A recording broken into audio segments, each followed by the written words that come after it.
Practical খাতাটা এক বাঁদরে নিয়ে চলে গেছে। কি বিশ্বাস হলো না? বলছি।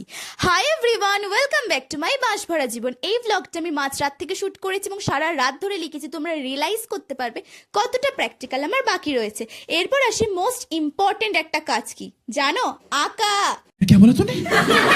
এরপর আমি প্র্যাকটিক্যাল কমপ্লিট করতেই যাব, তখন থেকে কারেন্ট চলে গেছে আর আমি আমার ফিউচার লাইফকে দেখতে পেয়ে গেছি গাইস।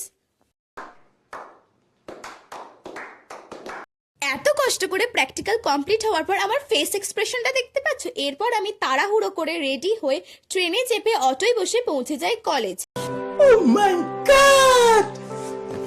আমি কলেজে গিয়ে জানতে পারি আমার আগের দিনের প্র্যাকটিক্যাল খাতাটা একটা বাঁদর অর্থাৎ আমার এক বন্ধু নিয়ে চলে গেছে। তখন যে রাগ হচ্ছিল না, তুমি আমার ফেস এক্সপ্রেশন দেখে বুঝতেই পারবে।